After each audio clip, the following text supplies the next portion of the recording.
하우 여러분, 잠깐 잘 쉬셨나요? 자, 우리 앞 시간에 했던 내용 잠깐만 살펴보도록 하겠습니다. 우리 이탈리아의 그런 음식 문화를 이해하기 위해서 역사에 대해서 같이 살펴보았어요.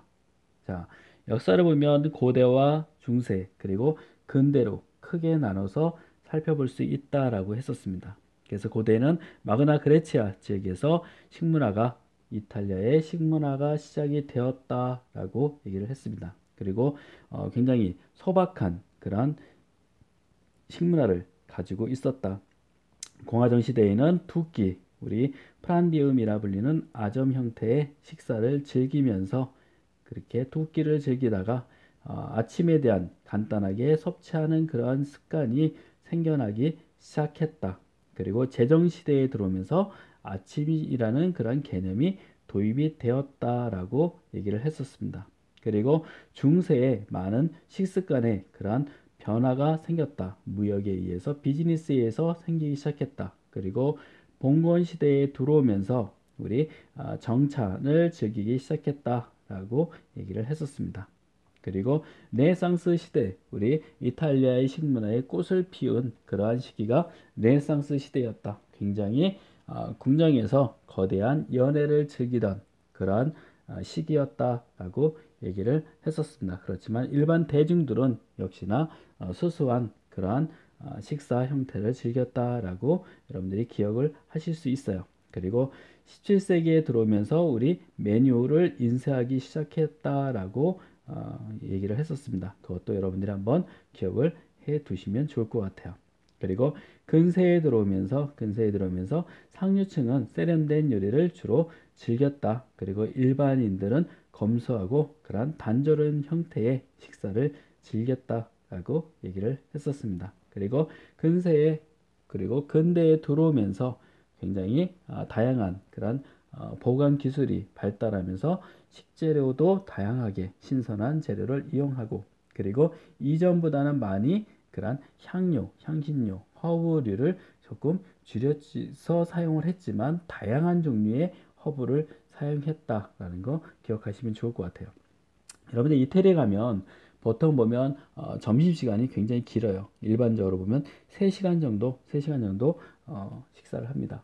그래서 3시간 동안 계속 식사를 하는 게 아니고 식사를 하고 잠깐 우리 오침한다고 하듯이 잠깐 쉬는 그런 타임을 가져요. 그래서 이런 좀 도시 외곽으로 가게 되면 이런 창의 그런 창살이라 그러죠. 창살의 형태가 햇볕이 낮에 들어오지 않도록 그러한 형태, 역으로 우리가 사용하는 그런 창살보다는 좀 역으로 그런 형태로 되어 있습니다. 그래서 나무로 많이 되어 있죠. 그래서 밖에서 안쪽으로 닫으면 캄캄하게 그렇게 조금 휴식을 취할 수 있는 그런 형태, 점심시간을 3시간 정도 즐기는 그러한 형태를 가지고 있다. 물론 도심으로 들어오면 그러한 문화를 다 즐길 수도 없고 누릴 수도 없지만 그래도 그러한 문화를 가지고 있는 나라가 또 독특한 그런 특성을 가지고 있는 나라가 이태리다라는 것도 기억하시면 좋을 것 같아요. 그래서 외곽에 나가서 여러분들이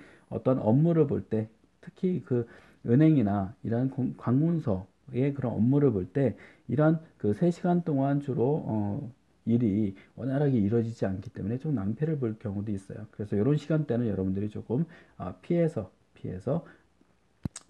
그 비즈니스를 하시고 또 여행을 하시면 좋을 것 같고요. 또 일반적으로 보면 어느 그 유럽과 마찬가지로 아무 곳에서나 이런 귤을 판매하지 않습니다. 그런 관광 특구나 이러한 곳에서는 판매를 하지만 꼭 주류를 살 수 있는 곳 상점 스토어에서만 우리가 주류를 살 수 있다. 이런 것들도 여러분들이 한번 눈여겨보실 필요가 있을 것 같습니다. 자, 그러면 이번 시간에는 우리 이태리의 그런 식문화에 대해서 조금 깊숙이 한번 들어가 보도록 하겠습니다. 그래서 이탈리아는 여러분들이 이제 지도를 쭉 보시면 검색해 보시면 이런 장화 형태의 그런 길쭉한 그런 지형을 가지고 있습니다. 그래서 앞에서 얘기했지만 이런 길게 이런 그 온도차 그런 요리가 나타나는 지형을 가지고 있는 국가에서는 이런 북부와 중부, 남부의 그러한 식문화가 뚜렷이 확연하게 달라진다라는 것들 여러분들이 기억하시면 좋을 것 같아요. 우리 일본 같은 경우에는 다 이렇게 섬으로 되어 있기 때문에 바다가 사면에 바다가 있어요. 그래서 바다에서 생산되는 그런 식재료들, 다양한 식재료들을 주로 이용하는 그런 문화를 같이 가지고 있지만 이란 그 이태리는 또 북부 지역의 특징을 보면 북부 지역은 그 스위스와 국경을 맞닿고 있습니다. 스위스 하면 여러분들 생각나시는 거 우리 이런 산양 그 산악 지형을 여러분들이 기억하실 것 같아요. 그래서 융플라워를 가실 때도 이런 이태리에서는 스위스를 거쳐서 융플라워로 올라가는 그러한 형태로 이런 여행을 즐깁니다. 그래서 이런 북부 지역의 그러한 특징을 같이 한번 살펴보고자 합니다. 그래서 이번 시간에 여러분들께서는 북부 지역의 음식 문화를 이해하셔야 되고요. 그리고 이탈리아 북부 지역의 대표적인 음식 문화를 이해를 하시면 되겠습니다. 자, 먼저 북부 지역의 그러한 특징을 한번 살펴보도록 하겠습니다. 자, 이란 산악지형 그리고 남부보다는 추운 그런 기온을 가지고 있어요. 쌀쌀합니다. 그래서 이란 북부로 갈 때는 북부의 지역에서는 어떠한 그런 문화를 가지고 있을까? 식문화를 가지고 있을까? 우리가 이태리 요리를 즐기다 보면 이러한 식재료들을 많이 사용하는 그러한 요리이다 라고 보시면 이 요리의 대표적인 그런 지역은 북부 지역의 요리일 것이다 라는 것 한번 여러분들이 기억하시면서 생각하시면서 식사를 하시면 굉장히 또 재미있고 또 주위에 비전공자에게 여러분들이 얘기할 때 좀 더 전문가틱 하지 않을까요? 예, 그런 생각을 가져보면서 한번 살펴보도록 하겠습니다. 자, 북부 지역의 음식 문화의 특징을 살펴보면 버터와 쌀 그리고 밀로 만든 요리가 발달되었다. 그렇죠.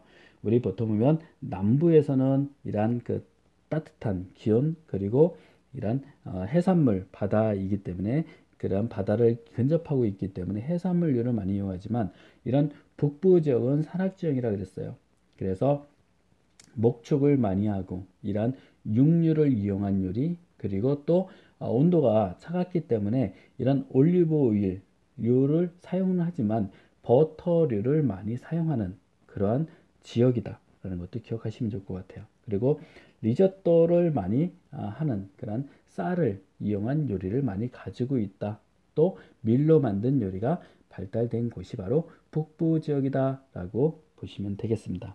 그래서 이탈리아의 그런 북부는 보면 다양한 식재를 쉽게 구할 수 있어요. 왜냐하면 이런 그 해산물류도 바다 양사이드 그리고 중부 그리고 남부 지역에서 생산되는 그러한 해산물류도 많이 이용할 수 있고 또 목축에서 얻을 수 있는 그런 육류, 가금류, 다양한 식재료를 이용할 수 있는 지역이 또 북부 지역입니다.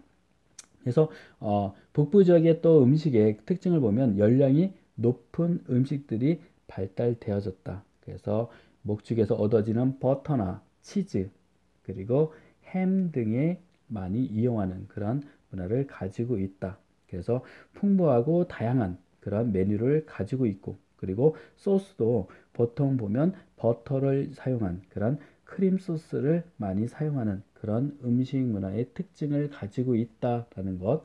버터, 쌀, 그리고 밀, 육류를 이용한 그러한 요리가 발달된 지역이 바로 북부 지역이다라고 여러분들이 기억을 하시면 이태리 요리할 때 많이 이해가 되실 겁니다. 자, 그러면 북부 지역의 대표적인 지역의 그런 특징에 대해서 한번 살펴보도록 하겠습니다.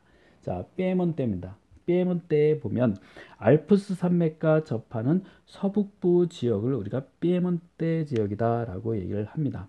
그래서 이 피에몬테 지역의 그러한 음식 문화의 특징을 보면 스튜, 우리나라의 어떤 국물이 자작하지 않고 그렇게 좀 이렇게 국물이 많지 않은 그런 스튜와 그리고 캐서롤을 이용한 그런 양념이 강한 요리를 주로 즐겼다. 목축할 때 목축 예전에는 우리 앞에서도 역사에 살펴보았지만 그러한 보관 기술이 조금 떨어지는 시기 그러한 육류를 보관하기 위해서는 다양한 그리고 많은 다량의 향료를 사용했다, 향신료를 사용했다라는 거. 그래서 양념을 굉장히 강하게 했다. 이런 해산물이나 생선류는 보관할 때 염장을 하거나 아니면 올리브유에 절여 놓거나 하지만 바로바로 사용하는, 물론 젓갈류처럼 삭혀서 보관해서 사용하기도 하지만 신선도를 높이기 위해서 바로바로 직접 사용하는 경우가 많았지만 이런 북부 지역에서는 이런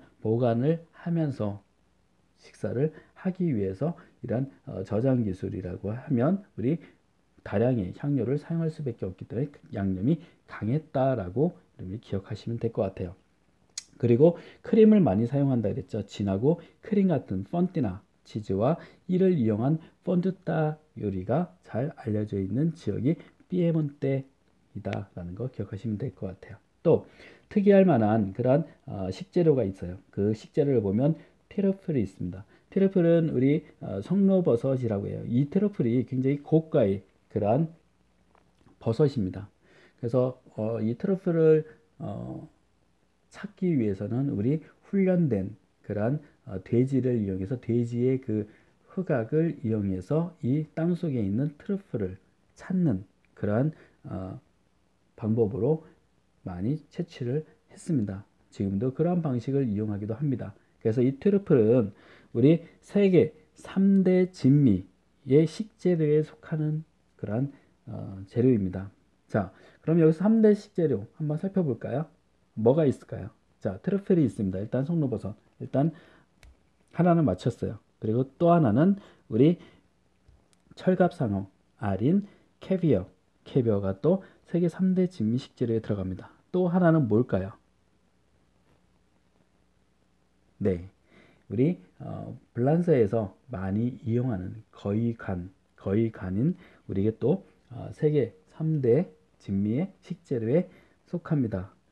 이런 우리 거위간을 여러분들이 생산하는 그러한 영상이나 아니면 직접 가서 보시면 굉장히 인간의 그러한 식욕, 어떤 미각을 높이기 위해서 굉장히 가혹한 그러한 생산 방법을 사용합니다. 그래서 일단은 많은 거위 간 그리고 거대한 거위 간을 얻기 위해서 움직이지 못하고 잠도 재우지 않고 하면서 스트레스를 많이 주면서 이 간을 일부러 좀 크기를 확대해서 생산하는 그러한 형태를 여러분들이 보실 수가 있어요. 그래서 이 세계 3대 진미라고 해서 우리가 트러플도 속한다라는 거 기억을 하시면 좋을 것 같아요. 그래서 이 트러플이 굉장히 고가이기 때문에 트러플을 그대로 사용하면 좋겠지만 우리 검은색 형태의 약간 하얀색, 노란색 옅은 그런 색을 띠고 있어요. 그래서 음식에 갈아서 위에 뿌려주기도 하고 또는 너무 고가이기 때문에 오일을 만들어서 트러플 오일을 우리가 사용을 하기도 합니다. 그래서 트러플 오일을 조금만 넣어도 그런 버섯의 향이 굉장히 강하게 은은한 향이 굉장히 강하게 납니다. 여러분들이 실습하실 때 트러플 오일을 한번 사용할 거니까 그 향을 한번 맡아보시고 이게 세계 3대 진미 식재료 중에 하나인 그런 트러플의 그런 향이구나라는 것을 기억하시면 좋을 것 같아요. 그리고 발로 와인이 또 이 피에몬테 지역의 특징적인 그런 식재료입니다.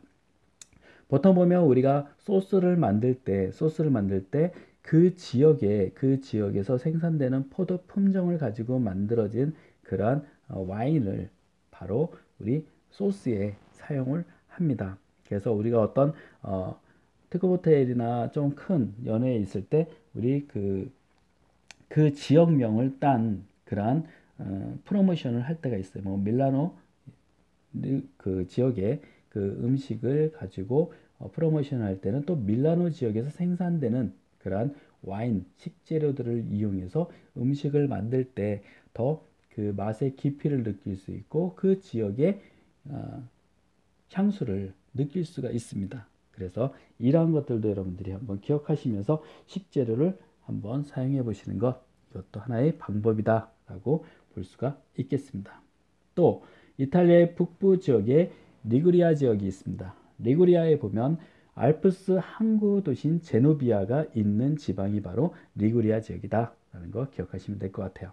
그리고 생선이 한가에 있다 보니까 이 바다에 있어 생산되는 그런 생선이 이 지역의 대표적인 음식이다. 그리고 해산물을 이용한 다양한 요리들이 있다. 그래서 부야베스는 우리 생선국과 비슷한 그렇지만 국물이 그렇게 많지 않은 그런 형태의 그런 부야베스 생선 숲을 가지고 있는 지역이 바로 리구리아 지역이다. 그리고 이러한 식재들을 이용해서 만든 스튜 또는 안티파스토가 제공되는 곳이 바로 리구리아 지역이다 라는 거 기억하시면 되겠습니다. 그리고 이탈리아의 그런 최대 올리브 산지가 바로 리구리아다. 그래서 제노바식 소스인 페스토의 원산지이다 라는 것도 기억하시면 될 것 같아요. 이 페스토는 보면 우리 여러분들이 그 이태리의 그런 향료, 우리 양식 조리를 할 때 우리 허브에 대해서 같이 학습을 했었죠. 그래서 이 바질의 은은한 향, 잎이 굉장히 연하고 부드럽습니다. 그래서 가을 초 10월 초쯤 되면 이런 노지에서는 생산이 잘 되지 않아요. 이제는 날씨가 추워지고 이슬이 내리기 시작하면 찬이슬이 내리기 시작하면 이 바질이 다 검어지고 자라질 않습니다. 생산이 되지 않아요.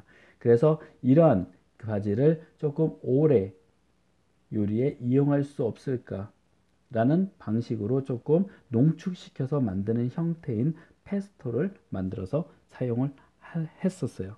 그래서 이런 페스토를 만드는 방법은 뭐 각 음식점, 레스토랑마다 다르지만 일반적으로 구운 잣과 그리고 구운 마늘 그리고 거기에 올리브 오일을 같이 넣어서 이러한 같이 믹스시켜서 갈아서 보관해 놓는 그러한 형태를 이용해서 우리 어떤 찬 요리를 만들 때 우리 바질 페스토를 이용하기도 하고 여러분들이 생각할 때 페스토 그러면 어떠한 형태일까라고 보시면 좀 농축시켜 놨다. 그래서 토마토 페스토도 여러분들이 아시죠? 이렇게 농축시켜 놓은 그러한 형태. 그래서 페스토의 원산지가 바로 리구리아 지역이다라는 거 기억하시면 되겠습니다.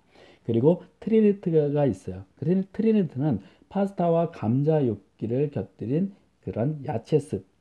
자, 이 본토의 그런 형태 앞에서도 야채를 한번 썼고 또 채소로 바꿨는데 이런 채소습과 함께 페스토를 곁들여서 식사를 하고 또 제노바식 미네스트로네 우리 제노바식 미네스트로네 그러면 채소의 다양한 채소를 이용해서 만든 그러한 습입니다. 그래서 채소 습은 파스타와 야채를 넣은 걸쭉한 습을 이용하는 거. 여러분들이 어떤 기능사 시험 볼 때 미네스트로 습 있죠? 네, 그러한 형태의 그러한 습을 식습관을 가지고 있는 지역이 리구리아 지역이다라고 보시면 되겠습니다. 또 그 다음에 롬바디아 지역이 있습니다. 롬바디아를 보시면 도시 밀라노를 중심으로 하는 지역이다. 그래서 대표적인 낙농지구이고 또 쌀의 주산지이고 자 북부 지역에는 산악지역이기 때문에 이러한 쌀 농사를 지을 그런 논보다는 밭농사가 발달되어 있지만 이 밀라노로 내려오면서 밀라노 지역은 평야를 가지고 있습니다. 그래서 쌀을 생산해낸다. 그리고 육류와 버터, 쌀을 이용한 요리가 많이 발달된 곳이다. 그래서 이러한 특징적인 그런 요리의 조리법을 보면 천천히 요리하는 그러한 조리법이 발달된 곳이 바로 밀라노를 중심으로 한 롬바르디아 지역의 음식 문화의 특징이다라는 것도 기억하시면 되겠어요. 자, 쌀을 이용해서 리조또를 만들려면 일반적으로 면을 이용한 요리보다는 시간이 더 걸리고 육류를 이용하기 때문에 시간이 더 걸린다라는 것도 기억하시면 되겠습니다. 자, 롬바르디아 지역에 선호하는 육류는 송아지 빌이라고 얘기합니다. 빌. 자, 우리 소고기는 우리 비프 텐더로인, 비프 텐더로인 아니면 비프 서로인 등심 뭐 이렇게 얘기를 하죠. 이런 송아지는 빌이라고 표현합니다. 그래서 빌을 이용한 그런 밀라노식 커틀릿 하면 우리 다 아시죠? 커틀릿은 여러분들 다 해보시기 때문에 이란 요리 그리고 샤프란도 여러분들 써보신 분도 있고 또 써보지 않은 분들도 있을 것 같아요. 우리 보통 보면 짙은 뭐랄까요? 우리 그 치자보다는 좀 더 짙은 그런 붉은 그런 색을 가지고 있는 샤프란 향은 호불호가 좀 갈립니다. 좋아하는 분들도 있고 고객들도 있고 조금 샤프란 향을 조금 좋아하지 않는 그런 고객들도 있어요. 그렇지만 밀라노의 특징을 보면 샤프란을 넣은 밀라노식 리조또의 흰 쌀을 이렇게 조금 컬러를 바꿔서 먹고 그 향을 즐기는 그러한 리조또가 발달되었다. 그리고 크리스마스 케이크로 유명한 파나토네 케이크 등이 특색에 있는 그러한 요리를 지닌 지역이 롬바르디아 지역이다 하는 것도 여러분들이 기억해 두시면 좋을 것 같아요. 제가 그 이태리 갔을 때는 그 2000년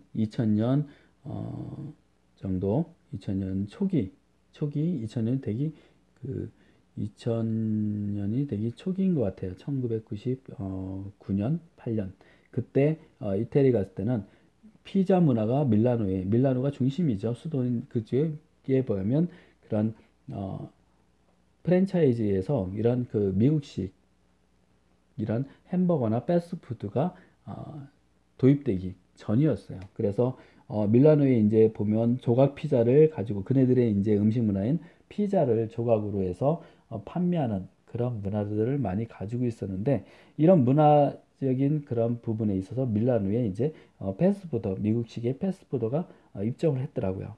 그래서 처음에는 영업이 굉장히 잘 안 됐대요. 적자를 계속 보고 했는데 다시 한번 갔을 때는 이제 패스트푸드가 완전히 자리를 잡고 피자 문화가 조금 이렇게 지는 그런 형태를 가지고 있기도 했었습니다. 그래서 이런 그 특징을 가지고 있는 또 문화를 가지고 있는 것이 또 롬바르디아 이탈리아이다라는 것도 여러분들이 기억을 해 두시면 좀 재미있을 것 같아요. 자, 다음은 베네토 지역입니다. 베네토는 우리 아드리아 그 해안에 위치되어 있습니다. 그래서 이 지방의 그러한 요리는 바다와 육지의 산물의 조화를 이루고 있다. 그리고 쌀을 이용한 다양한 습과 올리브유, 포도주를 섞어서 만든 콩요리가 많은 곳이 베네토 지역이다. 그리고 12가지 종류의 그런 해산물로 만든 브로데토라고 하는 해산물 스튜를 비롯해서 다양한 해산물 튀김 등이 이용이 되고 있다라는 것도 베네토 지역의 특징이다라는 것도 기억하시면 좋을 것 같고요. 이 베네토 지역의 그런 전통 요리는 바칼라 그리고 폴렌타 우리 옥수수 가루 같은 이 폴렌타가 있어요. 이 폴렌타가 전통 요리인데 우리 메인 먹을 때 우리 감자를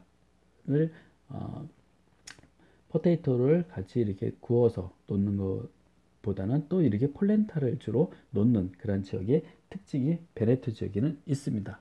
그러한 탄수화물을 이용하는 그러한 형태의 식문화를 가지고 있다라는 것도 여러분들이 한번 살펴보시면 흥미롭고 재미있을 것 같습니다. 그래서 이런 그 지역을 네 개를 나누어서 우리가 한번 살펴보았는데 그러한 지역적인 그 특징을 보면 다양한 식재를 이용해요. 육류도 이용하고 해산물류도 이용하고 그리고 거기에 대해서 식문화가 조금 다양한 그러한 조리법을 가지고 발달된 곳이 북부 지역의 그러한 특징이다라는 것도 기억을 해 두시면 될 것 같습니다. 자, 그러면 지금까지 학습했던 내용을 가지고 문제를 한번 풀어보도록 하겠습니다. 이탈리아에서 북부의 롬바르디아 지역은 생선이 특산물로 다양한 해산물을 이용한 요리가 발달하였다. 자, 우리 롬바르디아 지역은 우리 그 해안이기보다는 이런 산악지형, 밭농사를 가지고 있다. 그래서 거기에는 버터와 쌀, 육류를 이용한 요리를 가지고 있는 그런 문화를 가지고 있는 것이 바로 롬바르디아 지역의 특징이다라고 얘기를 했던 거 기억하시나요? 그래서 답은 올까요? X일까요? 네, X입니다.